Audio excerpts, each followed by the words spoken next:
তো যেই তত্ত্বাবধায়ক সরকার বা অন্তর্বর্তী সরকার দায়িত্ব গ্রহণ করলো, সেখানে আপনার সহধর্মীয় রয়েছেন এবং অনেকেই আছেন যার সাথে আপনার এক ধরনের সখ্য রয়েছে।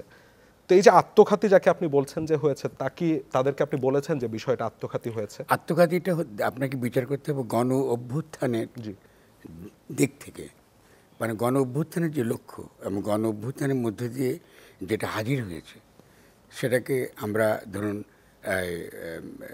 রাজনৈতিক সাহিত্যে এবং আইনি বিচারে যেটাকে আমরা বলি পপুলার সভরেন্টি। পপুলার সভরেন্টি কথাটা মানে হলো যে জনগণের যে সার্বভৌম অভিপ্রায়, হ্যাঁ, আমাদের সংবিধানেও আছে একই, জনগণের যে সার্বভৌম অভিপ্রায় যেটা তার পরম অভিব্যক্তি, সেটাই কিন্তু গণ অভ্যুত্থানের মধ্যে দিয়ে বর্তমান হয়েছে। এটা খুব বুঝতে হবে, কারণ আমাদের সমাজের মধ্যে আইন এবং রাজনীতির যে সম্বন্ধ, এটা সম্পর্কে খুব অস্পষ্ট ধারণা আছে। একদিকে সমাজে অস্পষ্ট ধারণা রয়েছে, অন্যদিকে আমাদের যারা উকিল, এই জন্য উকিল কথাটা বলেছি, যারা সবসময় মনে করে যে রাষ্ট্র ব্যাপারটা একটা আইনি ব্যাপার, রাষ্ট্র ব্যাপারটা একটা আইনের ব্যাপার। কারণ এরা কিন্তু ৭২ সংবিধানেও কিন্তু আমরা তাই দেখেছি, শব্দ সংবিধানটাও কিন্তু একটা আইনি শব্দ, ঠিক আছে? কারণ সংবিধান তো আসলে কনস্টিটিউশনের মানে কিন্তু সংবিধান না, কনস্টিটিউশন মানে কিন্তু গঠনতন্ত্র। মানে এই যে ৭২ সাল থেকে যে ভুলটা রয়ে গেছে আমাদের সমাজের মধ্যে, এই ভুলটা তো নিরসন করতে হবে।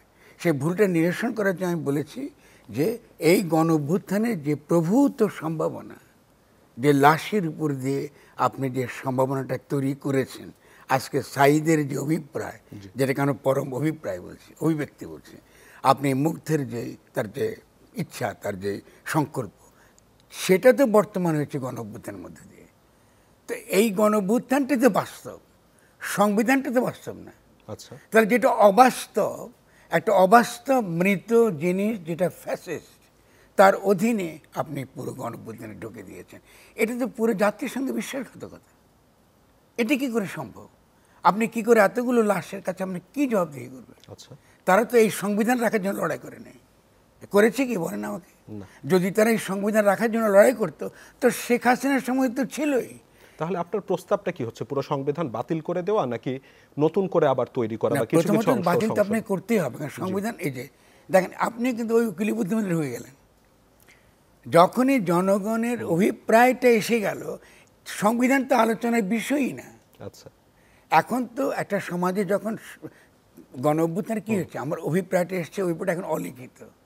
আপনি আজকে যেই যারা শহীদ হয়েছেন, তারা যে ধরনের রাষ্ট্র চেয়েছেন, সেই রাষ্ট্রটা আমরা লিখতে পারছি না, তারা তো লিখে যাচ্ছে না কি ধরনের গঠনতন্ত্র তারা করবে। তাহলে আমাদের কাজ হচ্ছে, প্রথম অন্তর্বর্তীকালীন সরকারের কাজ হচ্ছে তাদের যে অভিপ্রায়টা, তাদের যে ইচ্ছাটা, যে ধরনের রাষ্ট্র তারা স্বপ্ন দেখেছে, কল্পনা করেছে, তাকে লেখা। অথবা যদি আমি লিখতে না চাই, তাকে লন্ডনে, ইংল্যান্ডের মতো কি নিউজিল্যান্ডের মতো বা অন্যান্য দেশে, সেখান থেকে কোনো সংবিধান নাই।